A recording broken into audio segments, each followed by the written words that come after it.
जानवर को ग़िज़ा की फ़राहमी में हमारी एक मामूली सी कोताही किस तरह पहले जानवर और फिर आपके डेयरी कारोबार की तबाही का बाइस बन सकती है। होता यूँ है कि जानवर को दी जाने वाली खुराक अगर किसी भी शक्ल में फफूंदी ज़दा हो तो वो जहरीले मादों में तब्दील होकर जानवर के जिस्म में दाखिल हो जाती है।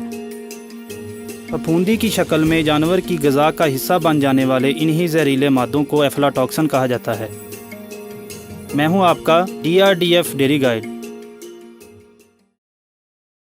आप ये तो जान चुके हैं कि जानवरों की खुराक में इस्तेमाल होने वाली हर किस्म की अशिया जैसे कि खल बनोला, मकई, गंदम की रोटी, हत्ता कि वंडे को मुनासिब तौर पर ज़ख़ीरा ना किया जाए तो इन्हें उल्ली या फफूंदी लग जाती है और इस फफूंदी या उल्ली से आलूदाशुदा खुराक में एफ्लाटॉक्सिन ख़तरनाक हद तक पैदा हो जाते हैं।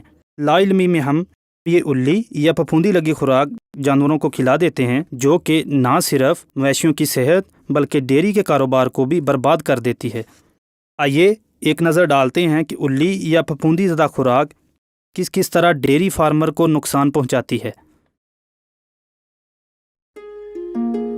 एफ्लाटॉक्सिन जानवर की सेहत पर असरात। जानवर बतदरीज कमज़ोर होता जाता है। इसके तमाम अहम अज़ा जैसा कि जिगर, मैदा वगैरह काम करना छोड़ देते हैं। मादा जानवर का तौलीदी निज़ाम तबाह हो जाता है। यूँ लगता है कि वो बार बार गर्मी में आ रहा है। गब्बन होने की शरह कम हो जाती है। थनों में साड़ू की शिकायत बढ़ जाती है। उसके दूध की पैदावार कम हो जाती है। बछड़ों में बढ़ोतरी रुक जाती है। जानवर इलाज मालजे से ठीक नहीं होता। यहाँ तक कि जानवर ख़ास तौर पर बछड़ों की मौत भी वाक़या हो सकती है। एफ्लाटॉक्सिन से बचाओ एहतियाती तदाबीर। एहतियाती तदाबीर अपनाकर एफ्लाटॉक्सिन के नुकसान से बआसानी बचा जा सकता है। बस मवेशी की खुराक पर थोड़ी सी तवज्जो चाहिए। साइलेज, खल बनोला, उल्ली या फफूंदी लगी रोटी के टुकड़े मवेशी के इस्तेमाल में हरगिज़ ना आने दें। साइलेज बनाते हुए इसे बखूबी दबाएं और ढांप कर रखें। खराब साइलेज हरगिज़ इस्तेमाल ना करें। बेल वाला साइलेज इस्तेमाल करने से पहले यकीन कर लें कि इसकी पैकिंग फटी हुई ना हो।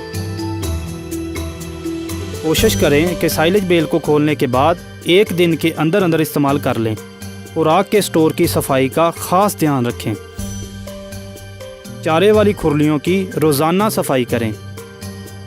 इसी तरह पानी की खुरलियों में सफाई को यकीनी बनाएं और बाकायदगी से चूना करवाएं।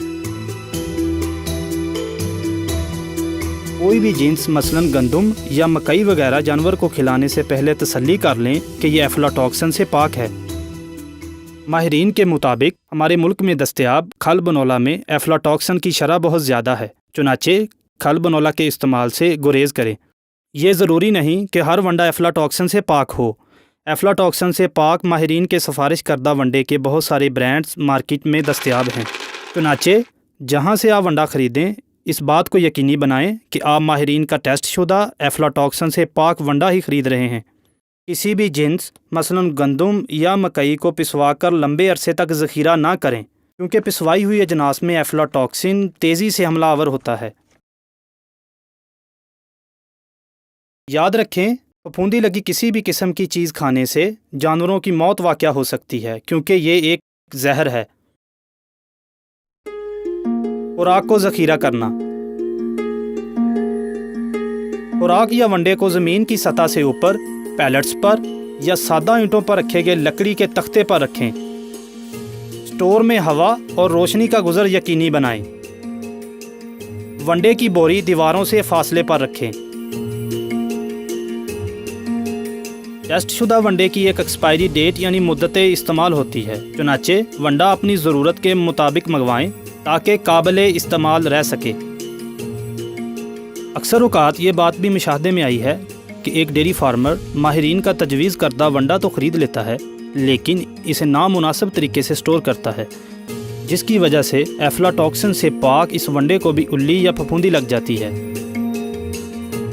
और जानवर की खुराक का हिस्सा बनने से पहले ही यह वंडा एफ्लाटॉक्सिन से आलूदा हो जाता है। आज की बात से आपने अंदाज़ा लगाया होगा कि जानवर को दी जाने वाली खुराक का नमी से पाक होना कितना ज़रूरी है, क्योंकि ये नमी ही होती है जो उसकी खुराक में उल्ली पैदा करती है, जो जहरीले मादों यानी एफ्लाटॉक्सिन्स का बायस बनते हैं।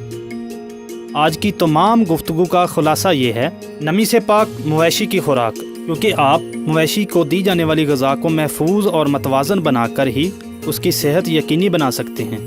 ना सिर्फ मवेशी की सेहत बल्कि अपना डेयरी कारोबार भी। एहतियात इलाज से बेहतर है। आज की एहतियात कल दूध की बहुतात बन जाएगी। अपने मवेशी को एफ्लाटॉक्सिन से और ख़ुद को मुआशी नुकसान से बचाइए। आज और अभी एहतियाती तदाबीर अपनाइए।